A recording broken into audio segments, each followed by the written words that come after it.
নমস্কাৰ, মই উতনু ভূঞা। আপোনালোকে চাই আছে NB নিউজৰ বিশেষ অনুষ্ঠান পডকাষ্টত আজি আমি আমন্ত্ৰণ জনাই আনিছোঁ বিজেপিত নতুনকৈ যোগদান কৰা কমল কুমাৰ মেধি। আপোনাক স্বাগতম জনাইছোঁ। কেনেকুৱা লাগিছে বিজেপিত যোগদান কৰি? বিজেপিত আজি মোৰ কেইটামান দিন হ'ল। মই প্ৰায় সদায় বাজপেয়ী ভৱনলৈ গৈ আছোঁ। পৰিৱেশটো বৰ ভাল লাগিছে আৰু মই আগতে বেলেগ ৰাজনৈতিক দল কৰি আহিছোঁ, আপোনালোক সকলোৱে জানে। ইয়াত পৰিৱেশটো সম্পূৰ্ণ বেলেগ, মানুহৰ সহযোগিতা বেলেগ আৰু খুব বিনয়ী মানুহবিলাক, খুব ভাল ধৰণে কথা বতৰা পাতে। মই নতুনকৈ যে এটা ৰাজনৈতিক দলত যোগদান কৰিছোঁ এনেকুৱা কোনো ধৰণৰ মোৰ অনুভৱ হোৱা নাই।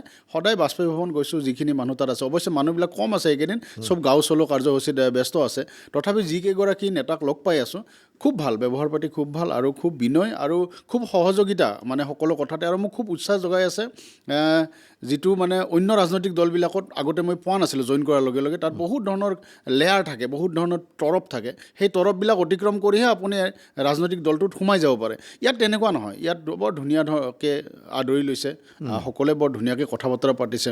যিসকল জ্যেষ্ঠ নেতা তেওঁলোকৰো বহুতেই, আনকি মই ফোন কৰাৰ আগতে তেওঁলোকে ফোন কৰিছে, শুভেচ্ছা জনাইছে। মই বৰ ভাল পাইছোঁ আৰু সকলোকে সঁচাকৈ এই ধৰণে আদৰি লোৱাৰ কাৰণে মই আপোনাৰ জৰিয়তে ধন্যবাদ জনাইছোঁ।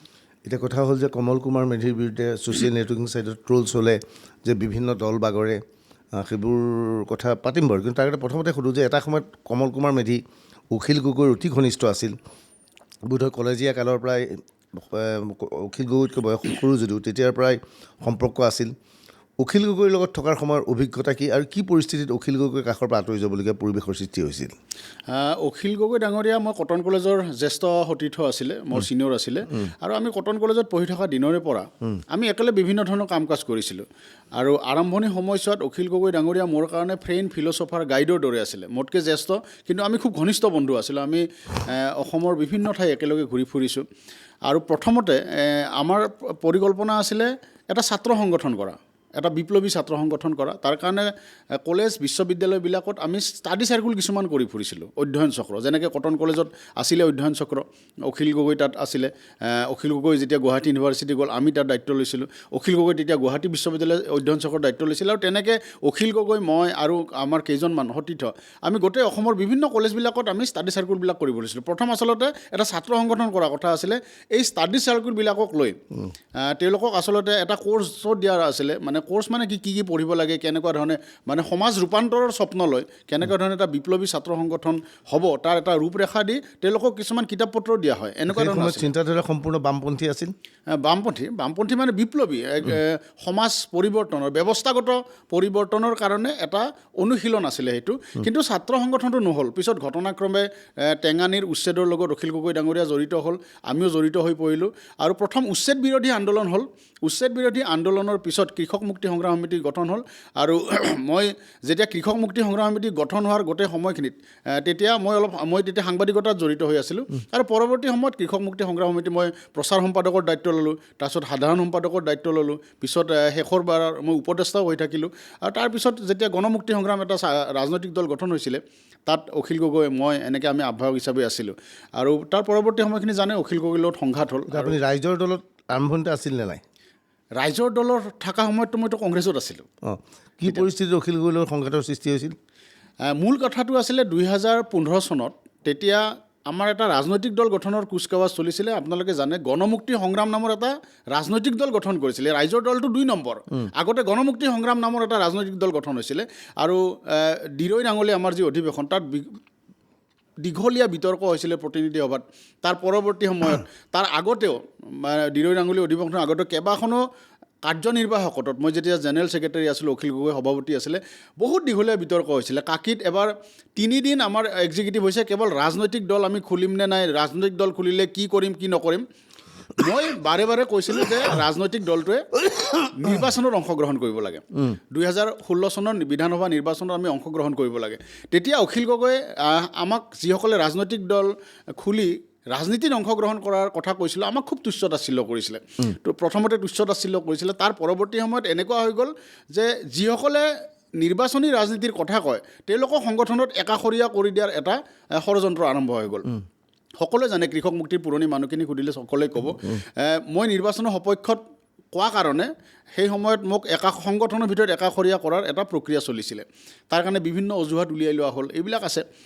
সেই সময়ত অখিল গগৈ বা তাৰ আগলৈকে আপুনি জানে টেঙানী আন্দোলনৰ পৰা অখিল গগৈ সদায় এটা ভাষণ দিছিলে সদায় আৰু ৰাইজক এটা শপত বাক্য পাঠ কৰাইছিলে আৰু তেওঁ নিজে বাৰে বাৰে এই শপতটো দি কৈছিলে যে আমি কেতিয়াও ভোট খেলা ৰাজনীতি নকৰোঁ। তেওঁ নিৰ্বাচনী ৰাজনীতিটোক অলপ ঠাট্টা মস্কৰা কৰি সদায় ভোট খেলা ৰাজনীতি বুলি কয়। আমি কেতিয়াও ভোট খেলা ৰাজনীতিলৈ নাযাওঁ, কেতিয়াও সংসদীয় ৰাজনীতিলৈ নাযাওঁ, আমি ব্যৱস্থাগত পৰিৱৰ্তনৰ কাৰণে বৈপ্লৱিক কাম কাজ কৰিম, কেতিয়াও আমি ৰাজনীতিলৈ নাহোঁ। এই কথাটো কৈ তেখেতে ৰাইজক পতিয়ন নিয়াবৰ কাৰণে সদায় এটা কথা কৈছিলে যে ৰাইজ আমি কেতিয়াও আপোনালোকৰ ওচৰলৈ ভোট বিচাৰি নাহোঁ। যদি অখিল গগৈয়ে কেতিয়াবা আপোনালোকৰ ওচৰলৈ ভোট বিচাৰি আহে, আপোনালোকে মোৰ চুলি খুৰাই সোণৰ ফটা দি চেণ্ডেলৰ মালা পিন্ধাই মোক গাঁৱে গাঁৱে ঘূৰাই লৈ ফুৰাব। যিকোনো আমাৰ দৈয়াং টেঙানী কাকি লুটুমাৰী এনেকুৱা যিবিলাক ঠাই আছে পুৰণা ঠাই বা তাৰ পৰৱৰ্তী সময়ত আপুনি দেখিব বা ৰাঙলী অঞ্চল, তাৰ ৰাইজক সুধিবচোন যিসকলে অখিল গগৈৰ ভাষণ শুনিছিলে, সকলোকে এই কথাটো কৈছিলে যে মই যদি কেতিয়াবা নিৰ্বাচনলৈ আহোঁ, মই যদি ভোট বিচাৰি আহোঁ, আপোনালোকে মোক চুলি খুৰাই সোণৰ ফট দি চেণ্ডেলৰ মালা পিন্ধাই ঘূৰাই লৈ ফুৰিব গাঁৱে গাঁৱে। সেই সময়ত মই নিৰ্বাচনী ৰাজনীতিৰ কথা কোৱাৰ কাৰণে সংগঠনত মোক একাষৰীয়া কৰি দিয়া হ'ল। তাৰ পৰৱৰ্তী সময়ত সংঘাত তীব্ৰত মই ওলাই আহিলোঁ। এতিয়া আপুনি চাব অখিল গগৈ বিধায়ক কিন্তু আৰু ভোট খেলা ৰাজনীতি কৰি আছে, ভোট বিচাৰি আছে, তাৰপিছত উপ নিৰ্বাচন, এতিয়া আকৌ লোকসভা নিৰ্বাচন, এতিয়া তেওঁ ভোট খেলা ৰাজনীতি কৰিছে। এতিয়া বহুতে কৈ থাকে যে মই দল বাগৰা হয়, কিন্তু নীতি আৰু আদৰ্শত অখিল গগৈ একেটা স্থানত নাই। কিন্তু তেওঁ এটা বিপ্লৱী। তেওঁ কৈছিলে যে পাৰ্টি মানে আণ্ডাৰগ্ৰাউণ্ড পাৰ্টি, পাৰ্টি মানে ভোট খেলা ৰাজনীতি নহয়। আমাৰ যিকোনো পুৰণি কৰ্মীক সুধিব, সেই আণ্ডাৰগ্ৰাউণ্ড পাৰ্টি কৰিব খোজা মানুহজন তেওঁ এতিয়া কিন্তু ভোট বিচাৰি ফুৰিছে। কি পৰিস্থিতিত আপুনি অখিল গগৈৰ কাষৰ পৰা আঁতৰি যাবলৈ গ'লে? একাষৰীয়া কৰাৰ বাবে যাবলগীয়া হ'ল না আৰু কিবা সংঘাত হৈছিল? নে মূল আচলতে ডিবেট আছিলে এইটো। মই ইলেকশ্যন ভোট খেলাৰ সপক্ষে কৈছিলোঁ আৰু তেওঁ নিৰ্বাচনী ৰাজনীতিৰ বিপৰীতে কৈছিল। আনকি এনেকৈও কৈছিলে যে কৃষক মুক্তি মই থকালৈকে কেতিয়াও মই নিৰ্বাচনী ৰাজনীতিলৈ যাব নিদিওঁ। আপুনি এটা হেৰি কৰিব, মানে কৃষক মুক্তি সংগ্ৰাম সমিতিৰ আজিৰ তাৰিখতো যিখন সংবিধানখন এবাৰ পঢ়ি চাবচোন। এতিয়াও সেইটো আছে নেকি? আজি একেখন সংবিধান এতিয়াও আছে আৰু তাৰ কাৰণে বহুতে সংঘাত হৈ এতিয়া বহুত পুৰণি মানুহ বহি আছে। কেৱল সংবিধানখনৰ কথাৰে তেওঁলোকে বহি আছে। তাত লিখা আছে যে কোনো কৃষক মুক্তিৰ কৰ্মী কেতিয়াও ৰাজনৈতিক দলৰ লেমটোৰ ভূমিকা ল'ব নোৱাৰিব। অথচ অখিল গগৈ যেতিয়া নিৰ্বাচন খেলিছে, গোটেই কৃষক মুক্তি, ছাত্ৰ মুক্তি, নাৰী মুক্তি, গোটেই আমাৰ যিবিলাক উইং আছিলে সকলোৱে লাগিছে। উপ নিৰ্বাচন যেতিয়া হ'ল ধৈৰ্য কৰ বা যেতিয়া খেলিছে, চব আমাৰ উইংবিলাক লাগিছে তাত। তাৰপিছত কৃষক কৰ্মীবিলাকৰ মাজত এটা সংঘাত হ'ল। বহুত কেইজন পুৰণি কৃষক কৰ্মী বহি আছে যে আমাক শিকোৱা হৈছিলে নিৰ্বাচনী ৰাজনীতিৰ বিপৰীতে অৱস্থান ল'বলৈ সদায় অখিল গগৈ আমাক শিকাই আছিলে। সেইজন মানুহে আকৌ এতিয়া আমাক নিৰ্বাচনী ৰাজনীতিত ব্যৱহাৰ কৰি আছে। এই কথাবিলাক বিতৰ্ক আছে দেই ভিতৰত, বাহিৰলৈ ওলাই অহা নাই এইবিলাক কথা, কিন্তু সংগঠনৰ ভিতৰত এই বিতৰ্ক লৈ বহুত মানুহ এতিয়া বহি আছে। তাৰপিছত আৰু এটা প্ৰশ্ন যে প্ৰথম আপুনি কোনটো ৰাজনৈতিক দলত যোগদান কৰিলে? প্ৰথম মই আচলতে আম আদমি পাৰ্টি আচলতে কাম কৰা নহ'ল। মই অখিল গগৈৰ লগত যেতিয়া মোৰ সংঘাত হ'ল, মই যেতিয়া ওলাই আহিলোঁ, ওলাই অহাৰ পিছত মই একচুৱেলি অৰবিন্দ কেজৰিৱাল ডাঙৰীয়াক, তেখেতক তুমি আগৰ পৰা জানো, আমাৰ কৃষক মুক্তিৰ আন্দোলনত আহিছিলে আৰু একেলগে বহুত ঘনিষ্ঠ সময় কটাইছিলোঁ, বহুত কথা চথা পাতিছিলোঁ, মোৰ লগত এটা সম্পৰ্ক গঢ়ি উঠিছিলে। মই অৰবিন্দ কেজৰিৱাল ডাঙৰীয়াক এটা মেছেজ দিছিলোঁ যে মই KMSS এৰিলোঁ, মই আপোনাক জনালোঁ। তেতিয়া তেখেতে মোক মাতি পঠিয়ালে যে তুমি দিল্লীলৈ আহা। মই দিল্লী গুচি গ'লোঁ তাৰ কেইদিনমান পিছত, ৰিজাইন কৰাৰ পিছতে। তাৰপিছত তেখেতে ক'লে যে হেৰি কৰা, তুমি অসমত আপটোকে ভালকৈ কৰা, অসমত কৰা, নৰ্থ ইষ্টত ভালকৈ কাম কাজবিলাক কৰা। আৰু মই তেনেকৈ কাম কাজ কৰিম বুলি ভাবিলোঁ, কিন্তু প্ৰাথমিক সেই সময়ত তেনেকুৱা পৰিৱেশো নাছিল। আম আদমি পাৰ্টি বুলি ক'লে 10-12জনমান মানুহ। কোন চনৰ ঘটনা? এইটো মই যেতিয়া ৰিজাইন দিছোঁ 16 চনৰ কথা তেতিয়া। মানে কিন্তু কাম মই নকৰিলোঁ, যদিও অৰবিন্দ কেজৰিৱাল ডাঙৰীয়াৰ লগত কথা চথা পাতি আহিলোঁ, কিন্তু মই কাম তেনেকৈ কৰা নহ'ল। তাৰপিছত মই বহি থাকিলোঁ। তাৰপিছত 2018 চনৰ 19 জুনত মই আচলতে ক'বলৈ গ'লে প্ৰথম ৰাজনৈতিক দলত যোগদান কৰিছোঁ, কংগ্ৰেছত। সেই সময়ত কিয় কংগ্ৰেছলৈ যোৱাৰ কথা চিন্তা কৰা? সেইটো কথা তেতিয়া সকলোৱে সোধে। সেই সময়ত বিজেপিৰ জয় বিজেপিৰ একদম উত্থান, বিজেপি একেবাৰে উদিত সূৰ্যত এতিয়া। সেই সময়ত মোৰ দৰে সকলো মানে যিসকল নেতা কৰ্মী সকলোৱে কিন্তু বিজেপিলৈ গৈছে, তাতে মই হিন্দু, মই কিন্তু কংগ্ৰেছলৈ আহিছিলোঁ। সকলোৱে প্ৰশ্ন কৰিছিলে এই কথাটো যে সকলোৱে বিজেপিলৈ গৈছে, তই কিয় কংগ্ৰেছলৈ আহিছা? মই তেতিয়া কিছুমান আদৰ্শগত কথা আছিলে, সেইবিলাক আছে। তাৰ লগতে মই ভাবিছিলোঁ যে নহয়, মই সোঁতেৰে নাযাওঁ, মই বিপৰীত ফালে যাম, সোঁতত মই বাট নবলোঁ। কিন্তু এই কথাবিলাক পিছত যে আচলতে এক ধৰণৰ ক'ৰবাত হয়তো আৱেগিক বা ক'ৰবাত অপৰিপক্ক সিদ্ধান্ত আছিল, পিছত প্ৰমাণ হৈ গৈছে এই কথাবিলাক। কংগ্ৰেছত গৈ কি ভুল কৰিলে? কংগ্ৰেছত গৈ কিয় আপুনি কংগ্ৰেছৰ পৰা আঁতৰিলে? কংগ্ৰেছতো আপুনি গুৰুত্বও পাইছিল। কংগ্ৰেছে কিন্তু এটা কথা মই ধন্যবাদ জনাব লাগিব, তেতিয়া ৰিপুণ বৰা সভাপতি আছিলে, মোক এটা ডিপাৰ্টমেণ্টৰ চেয়াৰমেন দিছিলে, তাৰপিছত যিখিনি দিব পাৰি মই 2.5 বছৰ আছোঁ, 2.5 বছৰ যথেষ্ট গুৰুত্ব দিছিল। আনকি কা বিৰোধী যিটো জনজাগৰণ যাত্ৰা গোটেই অসমতো হৈছিলে, তাত আপুনি চাব মোৰ ভাষণ থাকে, ৰিপুণ বৰাৰ ভাষণ থাকে, মোৰ ভাষণ থাকে আৰু স্থানীয় নেতাৰ ভাষণ থাকে, বহুত ভাষণ নাথাকে। কিন্তু ৰিপুণ বৰা ডাঙৰে প্ৰথমতে মোক ভাষণ দিবলৈ দিয়ে আৰু কয় যে আপুনি 40 মিনিট দিয়ক, মই 20 মিনিট দিম। তেতিয়া কা বিৰোধী গোটেই জনজাগৰণ সভাত দীঘলীয়া ভাষণটো, কাৰ গোটেই পটভূমি, কিয় আমি এই কৰোঁ, এই কথাবিলাক কিন্তু কংগ্ৰেছৰ যি স্থিতি সেইটো মোৰ মুখেৰে কিন্তু তেতিয়া ভাষণত কোৱা হৈছিলে, গতিকে যথেষ্ট গুৰুত্ব দিছিল। কিন্তু হয়, মোক ব্যক্তিগতভাৱে গুৰুত্ব দিছিলে, কিন্তু কংগ্ৰেছ দলটো মই বুজি পালোঁ। এই দলটো এনেকুৱা, আপোনাৰ ব্যক্তিগতভাৱে চবে নিজৰ কেৰিয়াৰৰ কাৰণে কংগ্ৰেছ দলটো কাম কৰে। মোক এজন বন্ধুৱে বহুদিন আগতে কৈছিলে যে তই যে কংগ্ৰেছত গৈছ, কংগ্ৰেছটো আচলতে সুবিধাবাদী ঐক্যমঞ্চ। ক'বলৈ বেয়া, কংগ্ৰেছৰ যিসকল সন্মানীয় ব্যক্তি, তেওঁলোকে কংগ্ৰেছত যিসকলে ত্যাগ স্বীকাৰ কৰি আছে, তেওঁলোকক সন্মান জনাই মই কওঁ, যিসকল নেতা মন্ত্ৰী MLA হ'ল, তেওঁলোকে এতিয়াও কেৱল নিজৰ সুবিধাৰ কাৰণে কৰে। 1000 কোটিৰ মালিক হৈছে, 15টা বছৰত মন্ত্ৰী হয়। কংগ্ৰেছ, মই তেতিয়া ৰিপুণ বৰা ডাঙৰীৰ লগত খুব ঘনিষ্ঠভাৱে আছিল কাৰণে জানো, কংগ্ৰেছৰ যেতিয়া এটা প্ৰগ্ৰেম হয়, তেওঁলোকে 2 লাখ টকা এটা উলিয়াই নিদিয়ে, অথচ কংগ্ৰেছ কৰি তেওঁলোকে 100 কোটি, 200 কোটি, 1000 কোটিৰ মালিক হৈ গৈছে। এনেকুৱা বহুত মানুহ আছে, কংগ্ৰেছৰ পৰা তেওঁলোকে 0ৰ পৰা গৈ কংগ্ৰেছত গৈ 100 কোটি টকাৰ মালিক হৈছে, পাৰ্টিক কিন্তু 1 লাখ টকা নিদিয়ে। তেওঁলোকে আকৌ টিকট বিচাৰে, টিকটৰ কাৰণে কিন্তু পইচা দিব, ফিল্ডত একো কাম নকৰে। তেওঁলোকে জানে যে টিকট মই পইচা দিম, টিকট ল'ম, আৰু যেতিয়া মই টিকট হ'ব তাৰপিছত মই ফিল্ডত যাম। আজি বিজেপিয়ে যে দিনে ৰাতিয়ে কাম কৰে, আজি গাঁও চলো কাৰ্যসূচী চলি আছে, সকলো কাৰ্যকৰ্তা গাঁৱত লাগি আছে, মুখ্যমন্ত্ৰী ডাঙৰীয়াৰ পৰা আৰম্ভ কৰি সাধাৰণ কাৰ্যকৰ্তালৈকে সকলোৱে গাঁৱে লাগি আছে। আপুনি চাওকচোন, মোৰ গাঁৱততো এতিয়া কংগ্ৰেছ নাই, মোৰ অঞ্চলততো এতিয়া কংগ্ৰেছ নাই। অসমৰ কোন ঠাইত, কোন গাঁৱত আজি কংগ্ৰেছৰ এক্টিভিটি চলি আছে? আজি ভূপেন বৰা আৰু কংগ্ৰেছৰ প্ৰাৰ্থিত্ব প্ৰত্যাশাবিলাক চব দিল্লীত আছে। আপুনি নিশ্চিত আকৌ ইয়াত টকা পইচাৰ লেনদেন হ'ব। আপুনি এটা কৈছে যে আপুনি পাঠশালা অঞ্চলৰ আপুনি বাসিন্দা, সেইবোৰ অঞ্চলত এটা সময়ত কংগ্ৰেছটো, তাত কংগ্ৰেছৰ বিধায়ক হৈছিল এটা সময়ত, বোধহয় মলয় বৰ্মন তাৰপৰা বিজয়ী হৈছিল, আৰু কংগ্ৰেছ তাত যথেষ্ট শক্তিশালী স্থিতিত আছিল। আগতে অসম গণ পৰিষদ আছিল, কংগ্ৰেছ আছিল। এতিয়া কংগ্ৰেছ সেইবোৰ অঞ্চলত আছে নাই? মই যিহেতু আপোনাক এই প্ৰশ্ন এইবাবেই কৈছোঁ, আপুনি এনে এটা সমষ্টি পাইছে য'ত একদম হিন্দুৰ প্ৰাধান্য থকা সমষ্টি পুনৰ নিৰ্ধাৰণৰ আগে সেই সমষ্টিত মুছলমান নাই বুলি ক'লেও ভুল কোৱা নহ'ব। এতিয়া সমষ্টি পুনৰ নিৰ্ধাৰণৰ পিছত কিছুসংখ্যক মুছলমান লোকৰ আগমন ঘটিছে। হিন্দু বেল্টত, লোৱাৰ আছামত কংগ্ৰেছ মুছলমান বেল্টত শক্তিশালী হৈ আছে, হিন্দু বেল্টত লোৱাৰ আছামত কংগ্ৰেছ আছে নাই? এতিয়া আপুনি অৱশ্যে এটা কথা আপোনাৰ হেৰি নহয়, আমাৰ আকৌ পাটাচাৰকুছি সমষ্টি এতিয়া বজালি হ'ল, তাত স্বাধীনতাত যেতিয়া গোটেই ভাৰতবৰ্ষত কংগ্ৰেছৰ MLA জিকিছে, পাটাচাৰকুছিত কিন্তু ছ'চিয়েলিষ্ট পাৰ্টি জিকিছে কণ্টিনিউৱাছ 3বাৰ। তাত ছ'চিয়েলিষ্ট পাৰ্টিৰ পৰা প্ৰজা ছ'চিয়েলিষ্ট পাৰ্টি, জনতা দল হ'ল, ভুৱনেশ্বৰ বৰ্মন 2বাৰ MLA আছিলে, হোমেশ্বৰ দেৱজ্যোতি, মানে আমাৰ তাত কংগ্ৰেছ বিৰোধীহে এটা স্থিতি আছিলে, কংগ্ৰেছৰ ইমান শক্তিশালী স্থিতি নাছিলে। মলয়া বৰ্মন এটা বিশেষ পৰিস্থিতিত জিকিছিলে। আৰু এতিয়া আজিৰ তাৰিখত যদি আপুনি চাই, কংগ্ৰেছ, মইতো চবকে চিনি পাওঁ, আমাৰ বজালিৰ কংগ্ৰেছী চবকে মই চিনি পাওঁ। বেছিভাগে বিজেপিলৈ আহিলে, বহুত অন্য দললৈ গ'ল বা বহি আছে, তেওঁলোকে কংগ্ৰেছৰ এক্টিভিটি নাই। আৰু গাঁও অঞ্চলত, বুথ পৰ্যায়ত বা আপোনাৰ তেওঁলোকৰ পঞ্চায়ত সমিতিবিলাক মণ্ডল বুলি কয়, মণ্ডল পৰ্যায়ত নায়ে। আৰু এটা কথা আপোনাক কওঁ, এইটো মই গোটেই অসমত যেতিয়া কংগ্ৰেছৰ হৈ ঘূৰিছোঁ বা তাৰ আগে পিছে ঘূৰিছোঁ, মই এটা কথা অভিজ্ঞতা হৈছে, আজি যে কংগ্ৰেছৰ কিয় আকৌ কংগ্ৰেছ উভতি নাহে, মই আপোনাক এইকাৰণে কওঁ, কংগ্ৰেছৰ যিবিলাক তলৰ পৰ্যায়ৰ, যিবিলাক এটা সময়ত পঞ্চায়তৰ ৱাৰ্ড মেম্বাৰ বা পঞ্চায়ত প্ৰেচিডেণ্ট, কাউন্সিলাৰ আছিল, বা মণ্ডল কংগ্ৰেছৰ যিবিলাক সভাপতি সম্পাদক, শুনিবলৈ বেয়া, বেছিভাগ ঠাইত গাঁও অঞ্চলত তেওঁলোক ভিলেন। কিন্তু কাৰণ কংগ্ৰেছৰ যেতিয়া আঁচনি চলি আছিলে, হিতাধিকাৰী বিভিন্ন আঁচনি চলি আছিলে, কল্যাণমূলক আঁচনি চলি আছিল, তেওঁলোকক কিবা নহয় কিবা এটা আপুনি দিব লাগিব। এই যে পুলিচৰ সাধুটো আছে, একো নহ'লে পিঠিখন খজুৱাই দিয়া, পিঠিখন হ'লেও খজুৱাই দিব লাগিব। আজি বিজেপি চৰকাৰৰ দিনত এই ডিফাৰেঞ্চটো গাঁৱৰ মানুহে পাইছে। আজি এটকাও ক'তো দিব নালাগে। আগতে প্ৰথম গাঁওবোৰক আপুনি 50 টকা দিব লাগিব চহীটো কৰিবৰ কাৰণে, ৱাৰ্ড মেম্বাৰজনৰ ঘৰত আপুনি গৈ উল্টাই তেল মাৰি থাকিব লাগিব। এতিয়া বিজেপিয়ে এই ধৰণে গাঁৱত হিতাধিকাৰীবিলাক বাছনি কৰিছে, য'ত হিতাধিকাৰী ঘৰত তেওঁলোকৰ আমাৰ বিজেপি দলৰ কৰ্মী গৈ তেওঁলোকক কাগজ পত্ৰ ৰেডি কৰি দিয়াৰ পৰা গোটেই কথাবিলাক 1 টকাও কোনো ধৰণৰ পঞ্চায়তৰ মানুহক নিদিয়াকৈ তেওঁলোকে পায়। এই পাৰ্থক্যটো এনেকুৱা ধৰণে এতিয়া এষ্টাব্লিছ হৈ গ'ল, য'ত আপোনাৰ সেই বিজেপিৰ কাম কাজ গাঁওবিলাকত দেখি দেখি বিজেপিৰ নেতাকৰ্মীৰ কাম কাজ দেখি আগৰ কংগ্ৰেছীবিলাক ভিলেইন হৈ গ'ল তাৰমানে। এতিয়া এই ধৰণৰ ঘটনা আমি দেখা পাইছিলোঁ যে এটা সময়ত আছিল পঞ্চায়তৰ বা পঞ্চায়তৰ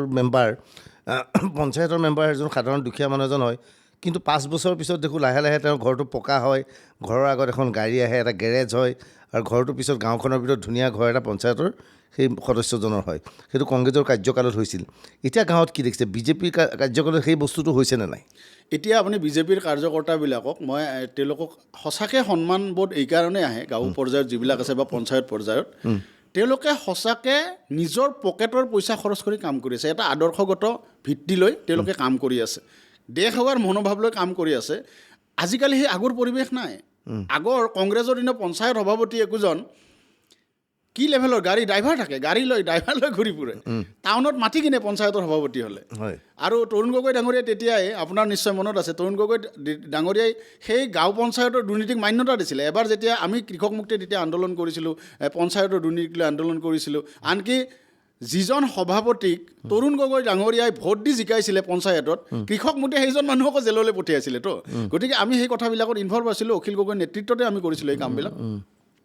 সেই সময়ত তৰুণ গগৈ কৈছিলে যে পঞ্চায়তৰ দুৰ্নীতি হৈছে, হ'বলৈ দিয়ক, কৰাপশ্যনটো ডিচেণ্ট্ৰেলাইজ হৈছে। তেতিয়া গাঁৱৰ মানুহৰ ৱাৰ্ড মেম্বাৰৰ হাতলৈ পইচা গৈছে, ৱাৰ্ড মেম্বাৰে ক'ত পইচা খৰচ কৰিব, গাঁৱত পইচা খৰচ কৰিব। তাৰমানে পঞ্চায়তৰ দুৰ্নীতিটোক তেতিয়া অফিচিয়েলি মুখ্যমন্ত্ৰীগৰাকীয়ে মান্যতা দি দিছিলে। এতিয়া চাবচোন গাঁওবিলাকত সেই পৰিৱেশ নাই। উন্নয়নৰ নতুন ধৰণৰ সংজ্ঞা বিজেপিয়ে এনেকুৱা ধৰণৰ উন্নয়নৰ নতুন সংজ্ঞা প্ৰতিষ্ঠা কৰি দিলে, এতিয়া কংগ্ৰেছে নোৱাৰে, তাত কেতিয়াও সম্ভৱ নহয়। আপুনি উন্নয়নৰ নতুন সংজ্ঞা বিজেপিৰ কাম কাজত উৎফুল্লিত, এইবাবে হৈছে নেকি যে আপুনি এতিয়া বিজেপিত যোগদান কৰিলে, সেইবাবে আপোনাৰ দৃষ্টিভংগী সলনি হৈছে নেকি? নহয়, তাৰ উল্টাটো। এই কামবিলাক দেখিছোঁ কাৰণেহে মই বিজেপিলৈ আহিছোঁ। মই বিজেপিত যোগদান কৰিছোঁ কাৰণে এই কথাবিলাক দেখিছোঁ, এনেকুৱা নহয়। আপুনি জানে দীৰ্ঘদিন ধৰি মই সামাজিক কাম কাজ বা ৰাজনৈতিক সাংগঠনিক কামত আছোঁ। গাঁও বা অঞ্চলবিলাকৰ লগত, সাধাৰণ মানুহৰ লগত মোৰ এটা প্ৰত্যক্ষ সম্পৰ্ক আছে। এনেকুৱা নহয় ক'ৰবাত ফেচবুক, ক'ৰবাত টিভি চাই মই সিদ্ধান্ত লোৱা নাই। মই সিদিনা যোগদান কৰাৰ দিনা এটা প্ৰতীকী কথা কৈছিলোঁ যে মই বিজেপিত যোগদান কৰোঁতে মই কোনো বুদ্ধিজীৱী, জানে মই এটা লেখা মেলা কৰা জগত, মই বুদ্ধিজীৱী, মোটামুটি সন্মানীয় বুদ্ধিজীৱীসকলৰ মোৰ ব্যক্তিগত সম্পৰ্ক আছে। আগতে বিভিন্ন কথাত পৰামৰ্শ লওঁ, বা দীৰ্ঘদিনৰ যিসকল সতীৰ্থ বিভিন্ন প্লেটফৰ্মত কাম কৰিছোঁ, পৰামৰ্শ লওঁ। এইবাৰ কাৰো পৰামৰ্শ লোৱা নাই। মই পৰামৰ্শ লৈছোঁ আমাৰ গাঁৱৰ ঘৰত যে কাম কৰে মানুহগৰাকী, সেই বাইদেউগৰাকীৰ পৰামৰ্শ লৈছোঁ। বাইদেউগৰাকীয়ে অৰুণোদয় আঁচনি পায়, বাইদেউগৰাকীয়ে প্ৰধানমন্ত্ৰী আৱাস যোজনা পাইছে, আৰু বিভিন্ন সা সুবিধা পাইছে। ক'তো 1 টকাও নিদিয়াকৈ বাইদেউগৰাকীৰ ঘৰত আহি কাগজ পত্ৰ তৈয়াৰ কৰি দিছে। এইবিলাক মই নিজে দেখি থাকোঁ নহয়। বাইদেউগৰাকী এগৰাকী নিৰ্দিষ্ট বাইদেউৰ কথা নহয়, এইটো মানে এটা প্ৰতীক, মই প্ৰতীক হিচাপে কথাটো কৈছোঁ, এটা চিম্বল। তেনেকৈ আপুনি গোটেই অসমখন ঘূৰকচোন, গাঁৱে ভূঞে। আগৰ সেই কংগ্ৰেছৰ দিনৰ যিটো মাইণ্ডছেট বুলি কয়, ধ্যান ধাৰণা, এতিয়া কমপ্লিট সলনি হৈ গৈছে। গতিকে সেইবিলাক দেখি মই ইয়ালৈ আহিছোঁ। আৰু মাননীয় হিমন্ত বিশ্ব শৰ্মা ডাঙৰীয়া, মই কৈছোঁ যে হিমন্ত বিশ্ব শৰ্মা ডাঙৰীয়া, আপুনি ভালধৰণে জানে, এনেকুৱা নহয় যে ৰিলেশ্যনটো আগৰ পৰা আমাৰ বহুত মধুৰ, এনেকুৱাতো নহয়। আপুনি জানে সংঘাত আৰু বিৰোধিতা এনেকুৱা ধৰণে আমাৰ ৰিলেশ্যনটো আৰম্ভ হৈছে। আৰু যেতিয়া আপুনি এজন মানুহক বেছিকৈ আপুনি বিৰোধিতা কৰে, সংঘাতত থাকে, আপুনি জানিব যে সেই মানুহজনক আপুনি আটাইতকৈ বেছি পৰ্যবেক্ষণ কৰি থাকে। মোৰ শত্ৰু শিবিৰত থকা মানুহখিনিক মই আটাইতকৈ বেছি পৰ্যবেক্ষণ কৰোঁ। সেইকাৰণে অসমৰ ৰাজনীতিত আমি আটাইতকৈ বেছি পৰ্যবেক্ষণ কৰোঁ মাননীয় হিমন্ত বিশ্ব শৰ্মা ডাঙৰীয়াক। ইমান বছৰে পৰ্যবেক্ষণ কৰিছোঁ। আৰম্ভণিৰ সময়ত তেখেতৰ কথাবিলাকত আমি প্ৰতিয়ন যোৱা নাই, কিন্তু লাহে লাহে দেখিলোঁ অসমৰ ৰাজনীতিত হিমন্ত বিশ্ব শৰ্মা ডাঙৰীয়াৰ ভূমিকাটো কি। তেখেতে যিবিলাক সপোন দেখুৱাইছে, এনে ক'বৰ কাৰণে কৈছে, এনে সেইবিলাক সপোন সাকাৰ কৰিবলৈ তেওঁ নিজে এফৰ্ট দিছে, নিজে কাম কাজ কৰিছে। 24 ঘণ্টা ব্যস্ত থকা এজন মানুহ, ইমান কৰ্মদক্ষ এজন মানুহ। এতিয়া হয়, মই আমাৰ এই কথাবিলাক মই কৈছোঁ, সংঘাত আৰু বিৰোধিতাৰে সম্পৰ্কটো হৈছে, কিন্তু মই এতিয়া প্ৰতিয়ন যাওঁ, মই ক'বলৈ ভাল পাওঁ যে মাননীয় হিমন্ত বিশ্ব শৰ্মা ডাঙৰীয়াই সঁচাকৈ অসমৰ ৰাজনীতি, অসমৰ এই উন্নয়নৰ যি মডেল দিছে, অসমখনক শ্ৰেষ্ঠ ৰাজ্য কৰিবৰ কাৰণে তেখেতে যি অহোপুৰুষাৰ্থ কৰিছে, মই ভাবোঁ যে এই সপোনটোৱে মোৰ দৰে অসমৰ আৰু নতুন নতুন বহুত মানুহক এতিয়া আকৰ্ষিত কৰিছে, আৰু বহুত মানুহ বিজেপি দললৈ আহিব। এতিয়া মই নিজে কৈছোঁ, মই বিভিন্ন মহলত কৈছোঁ যে হিমন্ত বিশ্ব শৰ্মাৰ কথা, যে হিমন্ত বিশ্ব শৰ্মাই এনে কিছুমান সপোন দেখিছে, সপোনটো কাৰ্যকৰী হোৱা নোহোৱাটো বাদ দিয়ক, সেই যে সপোন দেখিছে, সেইবুলি সপোন দেখাৰ বাবেই মই বহু ক্ষেত্ৰত তেওঁক ধন্যবাদ দিব বিচাৰোঁ। সপোন, এজন নেতাই, অসমৰ মুখ্যমন্ত্ৰী এই সপোন দেখিছে যে, সপোন কাৰ্যকৰী হ'ব মোৰ বিশ্বাস আছে। যদি সপোন কাৰ্যকৰী নহয়ও, সেই যে সপোন দেখিছে, সেই সপোন দেখিবলৈ সাহস গোটোৱাটোৱে ডাঙৰ কথা। যেনে মই বেলেগৰ কথা নকওঁ, নেহৰু ষ্টেডিয়ামৰ পৰা যিটো সপোন দেখিছে আমি কল্পনাই কৰিব পৰা নাছিলোঁ। মোৰ বিশ্বাস সেই সপোন বাস্তৱত ৰূপায়িত হ'ব, যে কোনোবা এজন মুখ্যমন্ত্ৰীয়ে এনেধৰণে এটা সপোন দেখিবও যে পাৰে, সেইটো বৰ ডাঙৰ কথা। তেখেতৰ দিনত সপোনটোৱে এটা পৰিকাঠামোৰ আৰম্ভ হ'ল, সপোনৰ পৰিকাঠামো।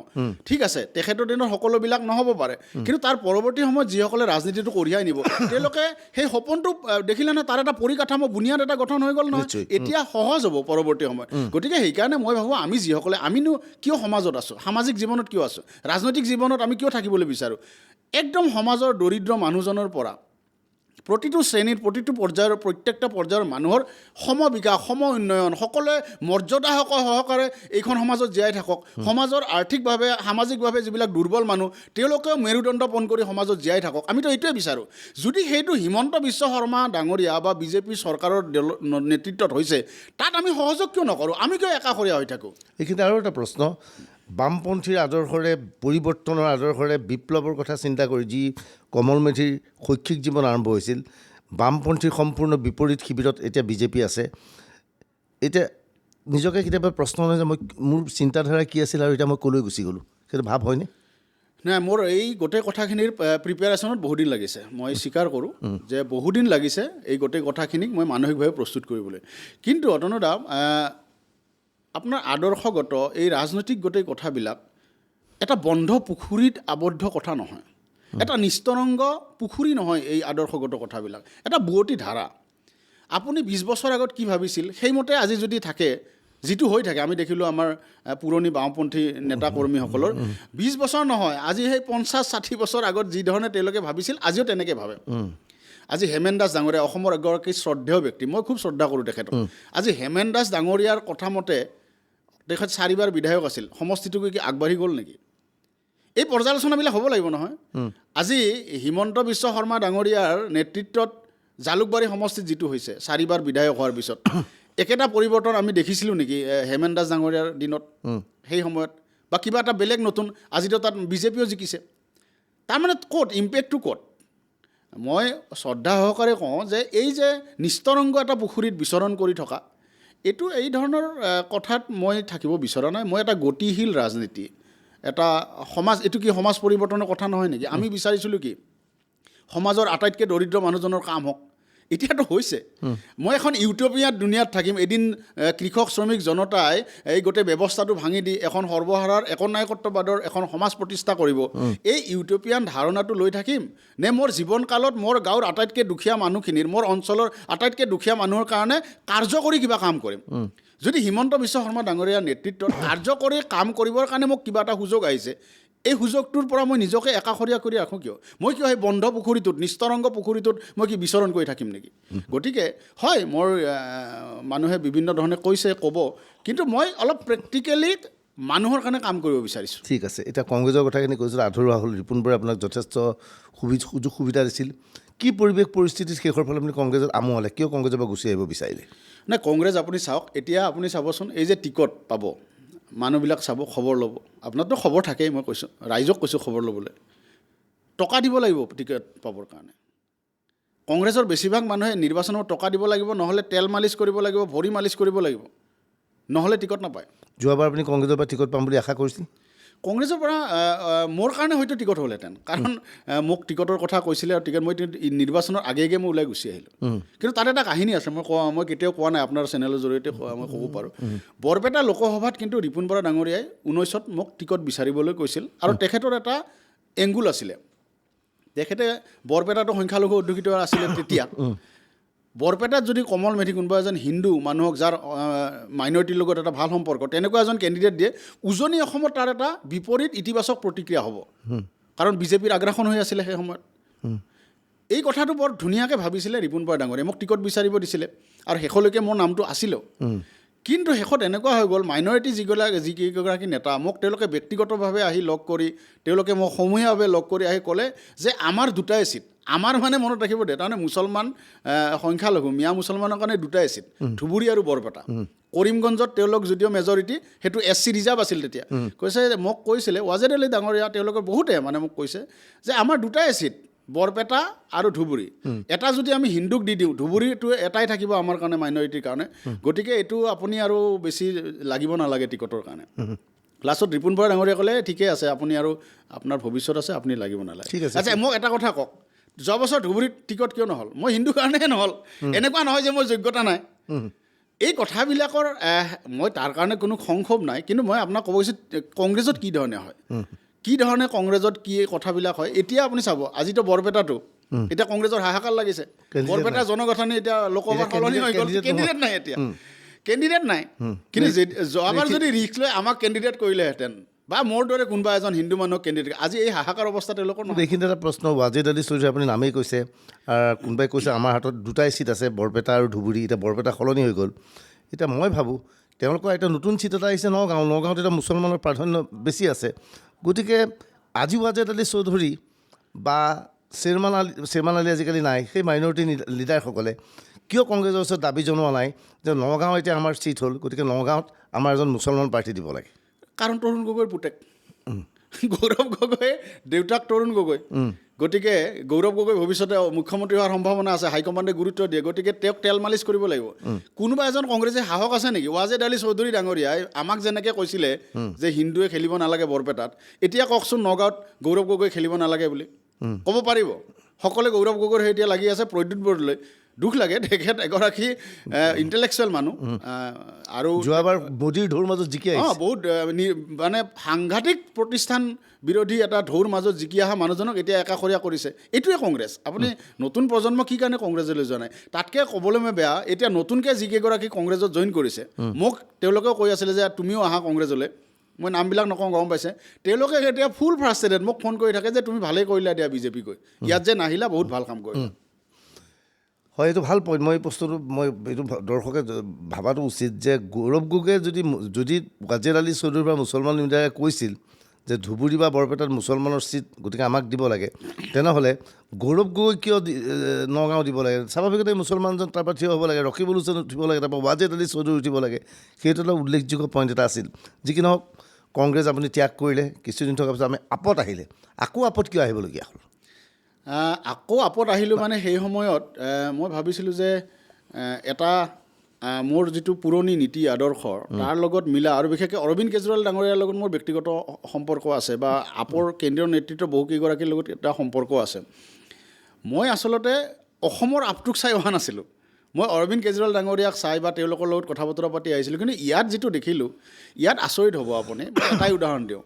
আপত মোৰ অভিজ্ঞতা কি হ'ল মোক নিলম্বন কৰিলে মোক নিলম্বন কিয় কৰিলে মই তিনি গগৈৰ কথা কৈছিলোঁ তিনি গগৈ এটা নেৰেটিভ ওলাইছিলে নহয় মাজতে যে তিনি গগৈ লগ হ'লে অসমত হাহাকাৰ হৈ যাব অসম লগে লগে ক্ষমতা দখল হৈ যাব মই ক'লোঁ তিনি গগৈ মই আহোমসকলক সন্মান জনাই কৈছোঁ দেই আহোমসকলক সন্মান জনাইছোঁ মোৰ পত্নীয়ে আহোম বৰগোহাঁই আহোমসকলক সন্মান জনাই মই কৈছোঁ যে এই যে গগৈ গগৈ গগৈ মোৰ পাটাচাৰকুচি মোৰ গাঁৱৰ মানুহে গগৈ উপাধিটো যিবিলাক অশিক্ষিত মানুহ তেওঁলোকে গগৈ উপাধি আছে বুলি নাজানে আমাৰ কলিতা দাস এই আমাৰ যিখিনি উপাধি সেইখিনি জানে মেধি পাটগিৰি তালুকদাৰ এইবিলাকে জানে গগৈ উপাধি নাজানে হয় তেনেহ'লে তিনি গগৈ নেৰেটিভটো সৰ্বাত্মকভাৱে চুই যোৱা এটা নেৰেটিভ নেকি নিশ্চয় নহয় অসমৰ সকলো মানে শদিয়াৰ পৰা ধুবুৰীলৈকে আপোনাৰ জোনাইৰ পৰা হাইলাকান্দিলৈকে সকলোতে কি তিনি গগৈ নেৰেটিভটোৱে ৰাজনীতি সলনি কৰিব পাৰে নেকি নিশ্চয় নোৱাৰে মই কৈছিলোঁ যে তিনি গগৈ নেৰেটিভটো এক ধৰণৰ গোষ্ঠীগত সাম্প্ৰদায়িক নেৰেটিভ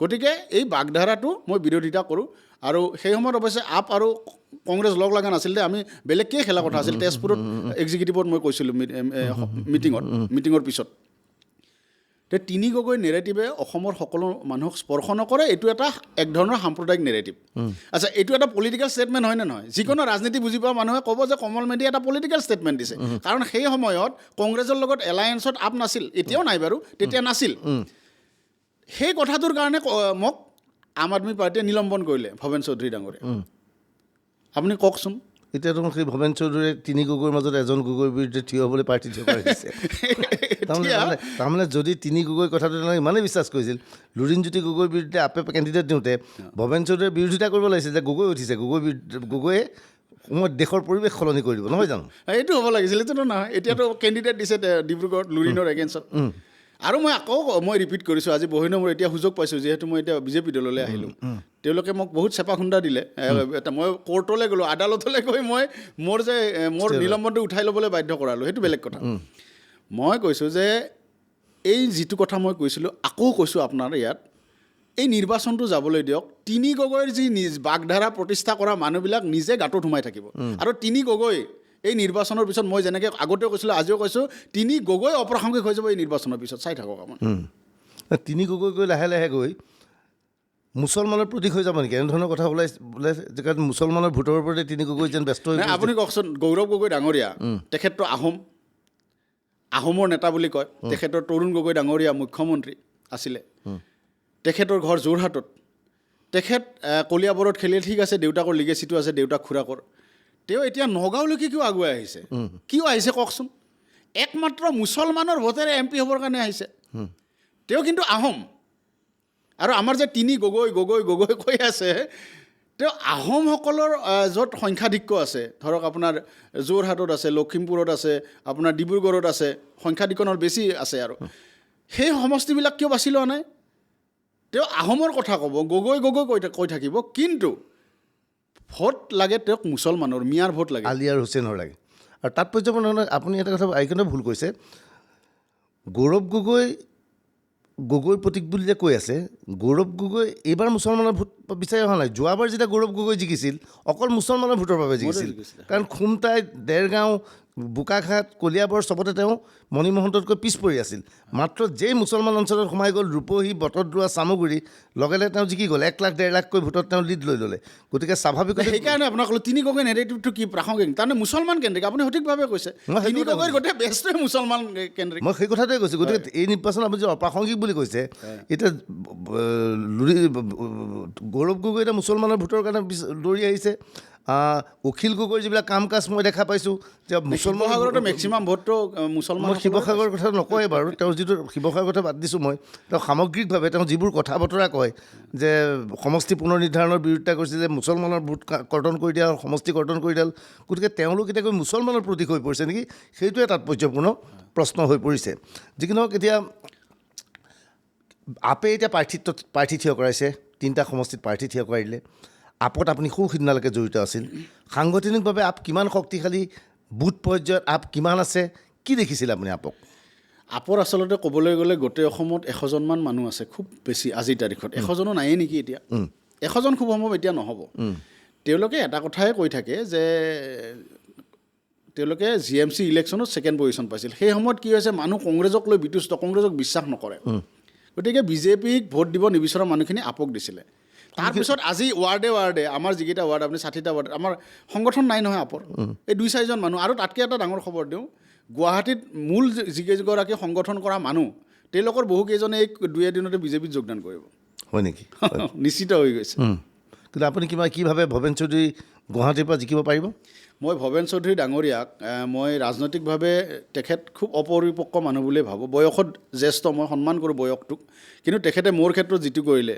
এটা ৰাজনৈতিক ষ্টেটমেণ্টত তেওঁ মোক নিলম্বন কৰিলে এইটো ৰাজনৈতিক অপৰিপক্কতা সেইকাৰণে তেখেতে এবাৰ নিৰ্বাচনটো খেলা ভাল নিৰ্বাচন যেতিয়া খেলে ইলেকশ্যন খেলিলে অলপ মানুহবিলাকে প্ৰেক্টিকেল ৰাজনীতিটো বুজি পায় তেখেতে বুজিব মই সেইকাৰণে শুভেচ্ছা জনাইছোঁ অভিনন্দন জনাইছোঁ তেখেতে খেলা উচিত খেলক এইবাৰ নিৰ্বাচন আপোনাৰ মতে ভৱেন চৌধুৰী ৰাজনীতি নাজানে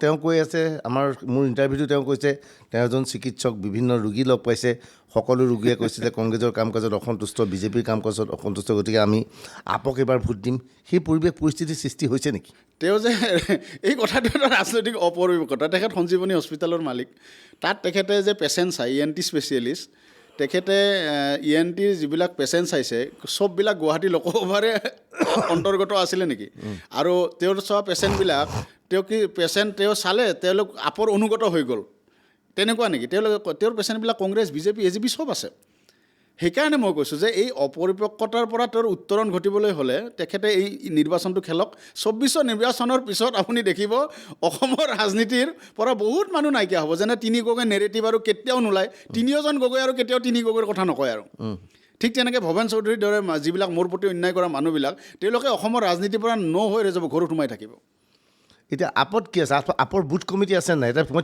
বিশেষকৈ তিনিটা সমষ্টিৰ কথা কৈছোঁ যথেষ্ট সাহসেৰে কৈছে আমি শক্তিশালী স্থিতিত আছোঁ গুৱাহাটী ডিব্ৰুগড় আৰু তেজপুৰ এই তিনিটাত তেওঁলোকৰ স্থিতি কেনেকুৱা আপুনি সুখিদিনালৈকে আছিল গতিকে আপুনি ভালকৈ জানিব আপুনি এটা কথা ক'ব লাগিব মনোজ ধানোৱাৰ ডাঙৰীয়া তেখেত কংগ্ৰেছ আছিলে তেখেতৰ দেউতাকটো 8 বাৰ বিধায়ক আছিলে ৰামেশ্বৰ ধানোৱাৰ গতিকে তেখেতৰ এটা পৰিয়ালগত বেছ এটা আছে আৰু তেখেতে কংগ্ৰেছ কৰি অহা মানুহ অলপ সংগঠনটো বুজি পায় আৰু তেখেতে কিছু কমিটি কৰিছে কিন্তু এনেকুৱা নহয় যে বুথ কমিটিবিলাক কমপ্লিট হৈছে এনেকুৱা নহয় কিছু কমিটি হৈছে তেজপুৰ আপোনাৰ শোণিতপুৰৰ যিটো কথা শোণিতপুৰৰ আপুনি যে জানে আপুনি নিজেও যায় যিজন ঋষিৰাজ বুলি মানুহ এতিয়া মিডিয়াত তেওঁৰ বায়'ডাটা ওলাই আছে তেখেতৰ টকা পইচা বহুত আছে তেখেতৰ টকা পইচা বহুত আছে মই তেখেত মেল মিটিংবিলাক হ'লে টকা পইচা খৰচ কৰে মানুহ পইচা দি আনে কিন্তু গাঁৱত মানে গাঁৱৰ মানুহখিনিক সন্মান জনাই মই কওঁ গাঁৱৰ মানুহখিনি অলপমান এইবিলাক ক্ষেত্ৰত মুক্ত হৈ থাকে ঋষিৰাজ কণ্ডিনলৈ মিটিঙতে মাতিছে তালৈ আহিব তাৰ পিছদিনা হিমন্ত বিশ্ব ডাঙৰীয়া গৈছে পল্লৱ লোচন দাস ডাঙৰীয়াই যদি আনে মিটিং তেওঁলোকো আহিব তালৈকে মিটিঙলৈ আহিব সেইবিলাক চাইটো আৰু নহয় কিন্তু কমিটি হোৱা নাই বৰ বেছি নাই একেবাৰে কমিটি গুৱাহাটীখনত আপুনি 60টা ৱাৰ্ড কমিটি কেইখন তেখেতে দিয়কচোন কিন্তু এটা কথা আপৰ ভাল আপৰ মানে লেপটপ লৈ অফিচত 2জনমান মানুহ বহি থাকে 2টামান ল'ৰা তেওঁলোকে এই লেপটপৰ কামটো ভালকৈ জানে যিবিলাক অফিচ হয়তো তেওঁলোকৰ বহুত কমিটিৰ বুথ কমিটি বনাইছে বুথ কমিটিটো মৰিয়ে গ'ল মানে মানুহজনে মৰি গ'ল খবৰ নাই কিন্তু ইয়াত মোক যেতিয়া বৰপেটা জিলাৰ ইনচাৰ্জ দিলে মোক তেতিয়া দিলে যে বৰপেটা জিলাত হায়েষ্ট আপৰ হেৰি আছে মেম্বাৰশ্বিপ আছে অফিচৰ পৰা মোক দিলে মোৰ মোবাইলত দিলে যে ইমানবিলাক মেম্বাৰ আছে 13,000 মেম্বাৰ আছিলে আপৰ মিছ কল দিয়া মেম্বাৰ এই তাহানিৰ পৰা মই যেতিয়া কমিটি কৰিবলৈ গৈছোঁ যেতিয়া এক্সিকিউটিভ দিছোঁ এক্সিকিউটিভত 12জন মানুহ দ্বিতীয়খন মিটিং দিওঁতে মিটিঙে নহ'ল এই বাস্তৱতা ওপৰত থাকি সংবাদ মাধ্যমত কৈ আৰু দুটা অৰবিন্দ কেজৰিৱাল ডাঙৰীয়াৰ ফালে চাই বহুতে আপক এটা গুৰুত্ব দিয়ে তাৰ কাৰণে মিডিয়া আপোনালোকে সংবাদ মাধ্যমে বাতৰি কৰে অসমততো মই তেনেকৈ ভাবি মই আপ কৰিবলৈ আহিছিলোঁ আৰু ভৱেন চৌধুৰী ডাঙৰীয়াক মই তেখেতকতো চিনিয়ে নাপাওঁ আগতে গতিকে এই ধৰণৰ মানুহবিলাকৰ জৰিয়তে এতিয়া যি ধৰণৰ এটা ৰাজনীতি চলি আছে তেওঁলোকে যেনেকৈ নিজক লৈ উচ্চাত্মিকাবোধত ভুগি আছে সেইকাৰণে কৈছোঁ 24ৰ নিৰ্বাচনটো চাওকচোন তাৰপিছত এই ৰাজনীতিবিলাক নাইকিয়া হৈ যাওক চব খতম হৈ যাব আৰু এটা কথা মই নিজে নাজানিছিলোঁ মই ৰাজনীতিটোত অসমৰ সাংবাদিকতা 30-35 বছৰ ধৰি আছোঁ ভৱেন চৌধুৰীক মই কোনো ৰাজনৈতিক বা অৰাজনৈতিক দলৰ মই দেখা নাছিলোঁ মোৰ ভুল হ'ব পাৰে মই দেখা নাই তেওঁৰ বেকগ্ৰাউণ্ডটো কি আপুনি তেওঁ যিহেতু প্ৰেচিডেণ্ট আপুনি জানিছিল ডাক্তৰ তেওঁ কেনেকৈ আপলৈ আহিলে নহয় তাৰমানে প্ৰথম যেতিয়া ইণ্ডিয়া এগেইনষ্ট কৰাপশ্যনৰ মুভমেণ্ট হৈছিলে এই যে আন্না মুভমেণ্ট তেতিয়া বিভিন্ন ক্ষেত্ৰৰ কিছু মানুহ জড়িত হৈছিলে আন্দোলনবিলাকত কোনোবা চিকিৎসক কোনোবা অধিবক্তা বা বিভিন্ন ক্ষেত্ৰৰ মানুহবিলাক তাৰে বেছিভাগে আৰু পিছত আপত নাথাকিলে এখেত থাকিলে এখেত তেনেকৈ থাকিলে কিন্তু কোনো মানে উল্লেখযোগ্য এখেত কেজৰিৱালৰ ঘনিষ্ঠ নেকি নাই তেনেকুৱা নহয় এতিয়া ইণ্ডিয়া এলায়েন্স গঠন হৈছিল ইণ্ডিয়া এলায়েন্সত আপ আছিল এতিয়া আপে কয় যে আমি ইণ্ডিয়া এলায়েন্সত আছোঁৱেই কিন্তু আমি 3টা পাৰ্টি দি দিছোঁ এই 3টাত আমাক ছাপৰ্ট দিয়ক বাকী 11টাত আমি ছাপৰ্ট দিম কি দেখিছে আপুনি নাই এইটোতো কেনেকুৱা কথা আপুনি চাওকচোন যদি সঁচাকৈ এলায়েন্সত আছে এলায়েন্সে সিদ্ধান্ত ল'ব তেওঁলোক 2টা ৰাষ্ট্ৰীয় দল দিল্লীত গৈ কথা পাতিব ঠিক আছে ভৱেন চৌধুৰী পাতিব লগা নাই দিল্লীত কথা পাতক কিন্তু তেওঁলোকে কংগ্ৰেছৰ তালিকাখন ওলোৱাৰ আগতে তেওঁলোকে তালিকা দি কৈছে যে আমি এইকেইটাত খেলিম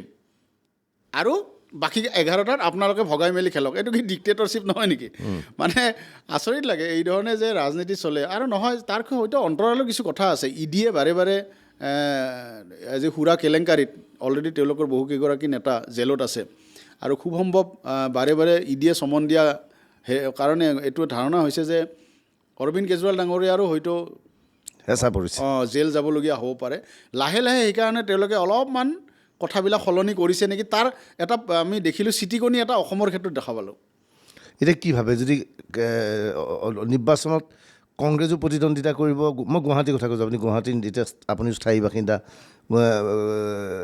আপ উঠিব কংগ্ৰেছ উঠিব বিজেপি উঠিব কোন লাভান্বিত হ'ব বিজেপিৰ লগত আপুনি কওকচোন তুলনা হ'ব নেকি বাৰু বিজেপিৰ সংগঠনৰ লগত আপৰ সংগঠন আনকি কংগ্ৰেছৰো এতিয়া সংগঠনটো তেনেকৈ নাই নহয় কংগ্ৰেছৰ আপুনি এই টিভিত সন্ধিয়া নিউজটো যে দেখুৱাই থাকে ভূপেন বৰা বা নেতৃত্বক সেইকাৰণে কংগ্ৰেছটো আছে যেন লাগে গাঁৱে গাঁৱে ঘূৰি ফুৰকচোন গাঁৱে গাঁৱে আপোনাৰ কেমেৰা ঘূৰাই লৈ ফুৰকচোন যে যোৱা কিমান মাহ ধৰি কংগ্ৰেছৰ ইয়াত কিমান বছৰ ধৰি গাঁৱত একো প্ৰগ্ৰেম হোৱা নাই গাঁৱৰ মানুহে ক'ব নিৰ্বাচনটো আহিলে তেওঁলোক অলপ এক্টিভ হয়।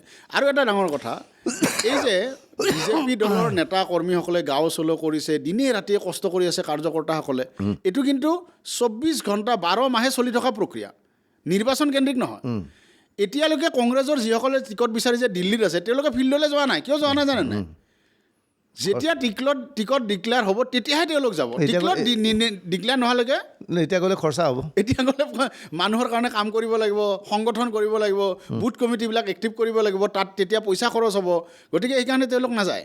কিন্তু এনেধৰণৰ পৰিৱেশ সৃষ্টি হোৱা নাই নেকি যে মূল্য বৃদ্ধি হৈছে, সাম্প্ৰদায়িক ৰাজনীতি চলিছে, এইবোৰ কাৰণত মানুহ একদম সাংঘাতিক ধৰণৰ বিজেপিৰ প্ৰতি খং উঠি আছে, গতিকে মানুহ সাজু হৈ আছে কংগ্ৰেছক ভোট দিবলৈ, আপক ভোট দিবলৈ, এনে পৰিৱেশো সৃষ্টি হোৱা নাই জানো? চাগে কংগ্ৰেছ, মই ভাবোঁ ভূপেন বৰা ডাঙৰীয়াই তেনেকেই ভাবে, বা কংগ্ৰেছী নেতাসকলৰো বেছিভাগে তেনেকেই ভাবে যে সাংঘাতিক বিজেপি বিৰোধী কিবা এটা চলি আছে, গতিকে আমাক ভোট দিব। বিজেপিক এদিন মানুহে ভোট বেয়া পাব আৰু আমাক ভোট দিব। ৰাজনীতি সেই পৰ্যায়ত নাই। বিজেপি দলে ৰাজনীতিটো এনেকুৱা পৰ্যায়লৈ লৈ গ'ল, 24 ঘণ্টাই এটা অনুশীলন, 12 মাহে এটা অনুশীলন গাঁৱত চলি থাকে, বিভিন্ন ইছ্যু লৈ, মানুহৰ সাধাৰণ দৈনন্দিন সমস্যাক লৈ কথা বতৰা পাতে। এতিয়া গাঁও চলত কেৱল বিজেপিৰ কৰ্মকৰ্তা ঘৰত মানুহ নাথাকে নহয়, যিসকলে আছে নেতৃত্বই, তেওঁলোকে নেতৃত্ব নাই, একদম ওপৰৰ পৰা তললৈকে কংগ্ৰেছ, AGP, যিকোনো মানে অন্যান্য বিৰোধী দলৰ ঘৰে ঘৰে ঘূৰিব, চবৰে ঘৰে ঘৰে ঘূৰিব। এই ধৰণৰ এটা অলৰেডি নিৰ্বাচনমুখী পৰিৱেশ হৈ গ'ল। এটা নিৰ্বাচনৰ কাৰণে সাংঘাতিক প্ৰস্তুতি এটা বিজেপিৰ হৈ গ'ল। এতিয়া টিকট পোৱাৰ পিছত তেওঁলোকৰ লিডাৰবিলাক আহিব, তেওঁলোকে কমিটি কৰিবলৈ আহিব, কমিটিবিলাক এক্টিভ কৰিবলৈ আহিব। আপুনি কওকচোন, তেনেকৈ আৰু নিৰ্বাচন জিকিব পাৰিব নেকি? সেই পৰ্যায় নাই, সাংগঠনিকভাৱেই নাই। কমল মেধিৰ আন এটা পৰিচয় আছিল, কমল মেধি কবি আছিল। মই আছিল শব্দটি ইচ্ছাকৃতভাৱে ব্যৱহাৰ কৰিছোঁ। ৰাজনীতিৰ পথাৰত ভৰি দি কাব্যিক জগতৰ পৰা আঁতৰি যাবলগীয়া হোৱা নাইনে? মাজে মাজে লিখোঁ, কিন্তু আগতে কবিতাক লৈ খুব ব্যস্ত হৈ আছিলোঁ, কিন্তু এতিয়া কবিতাক লৈ ব্যস্ততাটো কমিছে। কিন্তু মাজে মাজে লিখোঁ, কাৰণ লেখা মেলাৰ পৰা আঁতৰি থকাটো ইমান সহজ কথা নহয়, যিহেতু লেখা মেলাটো নিচা। মাজতে মই ফেচবুকত এখন উপন্যাসো আৰম্ভ কৰিছিলোঁ, তাৰে কেইটামান খণ্ড ফেচবুকত দিয়া হ'ল, বাকী কিছু খণ্ড লিখি থৈ দিছোঁ। গতিকে এইবাৰ উপন্যাস এখনো চাগে ওলাব, যদি শেষলৈকে কমপ্লিট হয়। আৰু উপন্যাসখনৰ গোটেই পটভূমিটো আমাৰ এই গোটেই কথাবিলাক থাকিব। তাত কৃষক মুক্তিৰ কথা থাকিব, তাত গোটেই সংগ্ৰামী গোটেই কথাখিনি থাকিব, আৰু হুবহু উপন্যাসৰ ৰূপত সেই কথাবিলাক থাকিব। এতিয়া কমল মেধিৰ অখিল গগৈৰ সৈতে কেনে সম্পৰ্ক? আদালতত লগ পাওঁ, তেনেকুৱা ব্যক্তিগত। আদালত কি মানে? আমাৰ কেছবিলাক চলি থাকে। কৃষক মুক্তিৰ দিনৰ অলেখ কেছ আমাৰ চলি আছে একেলগে, গতিকে আদালতত আমি প্ৰায় লগালগি হওঁ, তেতিয়া কথা বতৰা হয়। কিন্তু ব্যক্তিগতভাৱে এতিয়া আগৰ সেই ঘনিষ্ঠতাটো নাই। এতিয়া বিজেপিত কমল মেধিয়ে যোগদান কৰাৰ পিছত অখিল গগৈয়ে ফোন কৰিছে? নাই, তেনেকুৱা যোগাযোগ। কিন্তু তেওঁলোকৰ সংগঠনৰ বা পাৰ্টীৰ বেছিভাগ মানুহে ফোন কৰিছে, তেওঁক বাদ দি বেছিভাগ মানুহে ফোন কৰিছে, কথা পাতিছে। আপুনি কি দেখা পাইছে? অখিল গগৈৰ ৰাজনৈতিক ভৱিষ্যত কি দেখা পাইছে? অখিল গগৈৰ ৰাজনৈতিক ভৱিষ্যত, তেখেত যোৱাবাৰ নিৰ্বাচিত হোৱাৰ এটা বিশেষ পৰিস্থিতি আছিল। এইবাৰ ৰাইজৰ দল হিচাপে, মানে দলৰ সংগঠনটো বৰ বেছি তেখেতে কৰিব নোৱাৰিলে। দলৰ সাংগঠনিক বেছি নাই, গোটেই অসমত তেনেকৈ নাই। আনকি তেখেতৰ সমষ্টিটো এজন MLA থকাৰ পিছত যি ধৰণে সংগঠনটো হ'ব লাগিছিলে, আপোনালোকে খা খবৰ ল'লে দেখিব, সেই ধৰণে সংগঠনটো নাই। আৰু আমি যিখিনি ন্যূনতম জ্ঞানেৰে বুজি পাইছোঁ যে সংগঠনটো যদি তৃণমূল পৰ্যায়লৈকে নাথাকে, বিজেপিৰ দৰে মহাশক্তিৰ লগত জিকিব নোৱাৰে, সম্ভৱ নহয়। সদনৰ মজিয়াত অখিল গগৈৰ ভূমিকাক কেনে দেখা পায় একালৰ সতীৰ্থ হিচাপে? তেখেতে সকলো কথাতো বিজেপিৰ বিৰোধিতা নকৰে। বহুত কথাত মুখ্যমন্ত্ৰীগৰাকীক তেখেতে প্ৰশংসা কৰে, পীযুষ হাজৰিকা ডাঙৰীয়াক প্ৰশংসা কৰে। আপোনালোকৰ সংবাদ মাধ্যমতে দেখা পাইছোঁ মাজতে, শিৱসাগৰত তেখেতে বিধায়ক হিচাপে যিখিনি কাম কাজ এতিয়ালৈকে চলিলে, তাৰতো সকলোবিলাক ক্ৰেডিট তেখেতৰ যে নহয়, মুখ্যমন্ত্ৰীগৰাকীৰহে যে চব ক্ৰেডিট। এই কথাটো সিদিনাও আপোনালোকৰ সংবাদ মাধ্যমতে দেখিছোঁ। বাৰে বাৰে মুখ্যমন্ত্ৰীগৰাকীৰ কাৰণে তেখেতে হাত চাপৰি বিচাৰিছে, বাৰে বাৰে ধন্যবাদ জনাইছে। পীযুষ হাজৰিকা ডাঙৰীয়াক তেখেতৰ সমষ্টিত হোৱা কাম কাজবিলাক যে পীযুষ হাজৰিকা ডাঙৰীয়াৰ কাৰণে হৈছে, তেখেতে নিজে মুকলিকে সংবাদ মাধ্যমৰ আগত কৈছে, পীযুষ হাজৰিকা ডাঙৰীয়াক ধন্যবাদ জনাইছে। গতিকে বিজেপিটো সকলো কথাৰ চৰকাৰত তেখেতে বিৰোধিতা নকৰে। কিছু নিৰ্দিষ্ট ইছ্যুলৈ তেখেতৰ বিৰোধিতা আছে, বিশেষকৈ হয় সংখ্যালঘুসকলৰ কিছু সমস্যা লৈ তেখেতে উত্থাপন কৰি থাকে, বা কিছুমান জাতীয় ইছ্যুলৈ তেখেতে কয়। কিন্তু এটা কথা বৰ মানে দুখ লগা হ'ল, কেৱল অখিল গগৈ ডাঙৰীয়া বুলিয়ে নহয়, আমি যিহেতু সেই সংগ্ৰামী ৰাজনীতিৰ পৰা আঁতৰি আহিলোঁ, আমিও আশা কৰি থাকোঁ যে ক'ৰবাত এনেকুৱা হৈ থাকক যে চৰকাৰ এখনক এটা সঠিক ডাইৰেকশ্যনত নিবৰ কাৰণে যেনেকৈ বিৰোধী শক্তিশালী হ'ব লাগে তেনেধৰণে প্ৰেছাৰ গ্ৰুপবিলাকৰো এক্টিভিটি চলি থাকিব লাগে কিন্তু অখিল গগৈ ডাঙৰীয়াতো আমি নতুনকৈ কোনো আন্দোলন দেখা নাই কোনো ধৰণৰ তেনেকুৱা সামাজিক ডাঙৰ কাম কাজটো দেখা নাই গতিকে সেইকাৰণে তেখেতেও চাগে বিজেপি চৰকাৰখনক লৈ ইমান অসন্তুষ্ট নহয় নহয় অখিল গগৈ স্থানীয় বিধায়ক হিচাপে স্বাভাৱিকতে বিৰোধী বিধায়ক স্বাভাৱিকতে তেওঁ চৰকাৰৰ সহায় সহযোগ অবিহনে সমষ্টিৰ উন্নয়ন অসম্ভৱ গতিকে মুখ্যমন্ত্ৰীক ধন্যবাদ জ্ঞাপন কৰাটো মই নাভাবোঁ যে এজন বিধায়ক সেইটো নাই সেইটো বেলেগৰ ক্ষেত্ৰত আমি ক'বলৈ যোৱা নাই আজি অন্য বহুত ছাত্ৰ সন্থাৰ পৰা তপন গগৈ ডাঙৰীয়া আহিছে তেখেতকতো আমি কথাটো কোৱা নাই বা অন্য সংগঠনৰ দীৰ্ঘদিন ধৰি হিমন্ত বিশ্ব শৰ্মা ডাঙৰীয়াৰ বিৰুদ্ধে এটা অৱস্থান লৈ থকা মানুহ আছিলে অখিল গগৈ আৰু বিভিন্ন সময়ত সামাজিক কংগ্ৰেছৰ দিনতো সকলো সামাজিক কামত আমি একেলগে কৰিছিলোঁ আন্দোলন সকলো কথাক লৈ সৰব আছিলে এতিয়া সেইকাৰণে মই কৈছোঁ যে তেখেতক মই দোষ দিয়া নাই এইকাৰণে কাৰণ ভাল লাগে এটা কথাতে যে তেখেতো বিজেপি চৰকাৰৰ বেছিভাগ কাম কাজক লৈ আচলতে সন্তুষ্ট সেইকাৰণে তেখেতে আন্দোলন বৰ বেছি এতিয়া আৰু কৰি থকা নাই আপুনি কি দেখা পাইছে অখিল গগৈ লুৰিণ গগৈ ভূপেন বৰাৰ যিটো বিৰোধী ইণ্ডিয়া এলায়েন্স বা বিৰোধী ঐক্য অসমত কিবা এটা বেলেগ ধৰণৰ নাম দিছে তেওঁলোকৰ ভৱিষ্যত কি দেখা পাইছে ভৱিষ্যতটো মইতো ভাবোঁ যে কংগ্ৰেছে এইবাৰ এখন আসনো নাপায় মই এটা ন্যূনতম জ্ঞানেৰে কৈছোঁ ইমান ডাঙৰ ৰাজনৈতিকটো বিশ্লেষণ মই দিব নোৱাৰোঁ কিন্তু মই দেখিছোঁ যে কংগ্ৰেছেতো আসনো নাপায় এইবাৰ ধুবুৰীখন হয়তো বদৰুদ্দিন নাজমল ডাঙৰীয়াই জিকিব এতিয়া যিটো দেখি আছোঁ মানুহৰ কথা বতৰাৰ পৰা কৰিমগঞ্জো বিজেপিয়ে জিকিব গতিকে কেৱল ধুবুৰীখন হয়তো বিৰোধীৰ আসনৰ হাতলৈ যাব বাকী সকলোবিলাক বিজেপি মিত্ৰজোঁটৰ হাতলৈ আহিব এইটো মোটামুটি এটা প্ৰতিচ্ছবি স্পষ্ট হৈছে আৰু ফিল্ডত বিশেষকৈ মাইনৰিটি এলেকাটোৱে যিহেতু কংগ্ৰেছৰ মেইন বেছ তাত কিন্তু এতিয়া কংগ্ৰেছতকৈ বদৰুদ্দিন নাজমলহে আগবাঢ়ি আছে UDF আগবাঢ়ি আছে নগাঁৱত কিয় গৌৰৱ গগৈ জিকিব নোৱাৰিব গৌৰৱ গগৈ আৰু UDFৰ মাজততো এতিয়া সমান্তৰালভাৱে ভোট যাব মানে তাত এটা নতুন ধৰণৰ এটা প্ৰচাৰ চলি আছে যে গৌৰৱ গগৈ ডাঙৰীয়াই তেখেতে কেতিয়াও মাইনৰিটি মানুহৰ ডি ভোটাৰ বা বঙালী হিন্দুৰ ডি ভোটাৰ এই কথালৈ কেতিয়াও মাত মতা নাই তেখেতে এবাৰ গোৰ্খাসকলৰ ডি ভোটাৰক লৈ সদনত মাত মাতিছে এই কথাবিলাক মাইনৰিটি এলেকাবিলাকত ব্যাপক প্ৰচাৰ চলি আছে তাৰ ওপৰঞ্চি AIUDFৰ তেওঁলোকে যিগৰাকীক প্ৰক্ষেপ কৰিব বুলি ওলাইছে আমিনুল ইছলাম তেখেতৰ দেউতাক বহুত ডাঙৰ ধৰ্মগুৰু আছিলে আৰু তেখেতো 3বাৰৰ ঢিঙৰ বিধায়ক এটা সাংঘাতিক এটা ভিত্তি আছে গতিকে তেওঁলোকৰ মাজত ভোটটো সমানে বিভাজিত হ'ব আৰু তাতো নিশ্চিতভাৱে আপুনি চাব যে তাত বিজেপি জিকিব এইবাৰ এতিয়া বিজেপিলৈ অহাৰ পিছত কমল মেধি ইমান দিনে সদায় বিৰোধী শিবিৰতে আছিল এইবাৰ প্ৰথমবাৰ মানে চৰকাৰী পক্ষৰ শিবিৰলৈ আহিলে কিবা ৰাজনৈতিক সুবিধাৰ কথা আৰ্থিক কিবা সুবিধা লাভ কৰা হৈছেনে নাই এই কথাটো বহুতে ধাৰণা কৰে বা কৰিব কিন্তু আপোনাৰতো মুখ্যমন্ত্ৰী ডাঙৰীয়াৰ লগত বহুত ঘনিষ্ঠ বা অন্যান্য মন্ত্ৰীসকলৰ লগত বিজেপি নেতাসকলৰ লগত ঘনিষ্ঠ আপুনি ব্যক্তিগতভাৱে কথা পাতিলে গম পাব যে মই কোনো ধৰণৰ চৰ্ত দিয়াটো প্ৰশ্নই নুঠে কোনো ধৰণৰ তেনেকুৱা ধৰণৰ কথা বতৰা পাতি মই অহা নাই মই কৈছোঁ যে মই এই গোটেই যিবিলাক কাম কাজ চলি আছে শেহতীয়াভাৱে উন্নয়নৰ যে নতুন সংজ্ঞা এটা প্ৰতিষ্ঠা কৰিছে এই গোটেই কথাবিলাকৰ ময়ো এটা ক্ষুদ্ৰ অংশ হ'ব বিচাৰিছোঁ মাননীয় মুখ্যমন্ত্ৰীগৰাকীয়ে নতুন ধৰণে যি কাম কাজবিলাক কৰিছে তাৰ মই এটা ক্ষুদ্ৰ অংশ হিচাপে ময়ো এই উন্নয়নৰ কাম কাজবিলাকত সহযোগী হ'ব বিচাৰিছোঁ মোৰ ন্যূনতম সামৰ্থৰে তাতকৈ বেলেগ একো নাই আৰু ব্যক্তিগত উচ্চাকাংক্ষাবিলাক মই কেতিয়াবাই একাষৰীয়া কৰিছোঁ এনেকুৱা নহয় মন্ত্ৰী MLA হোৱাৰ সপোন লৈ মই বিজেপিলৈ আহিছোঁ এইটো নহয় আৰু বিজেপি দলটো মই অহাৰ আগতো বহুত অধ্যয়ন কৰিছোঁ এতিয়াও মই অধ্যয়ন কৰিছোঁ মই বাজপেয়ী ভৱনলৈ গৈয়ে আছোঁ এইকেইদিন যে এই দলটো তেনেকুৱা নহয় ইয়াত সেৱাৰ মনোভাৱেৰেহে কাম কৰাটোহে ইয়াত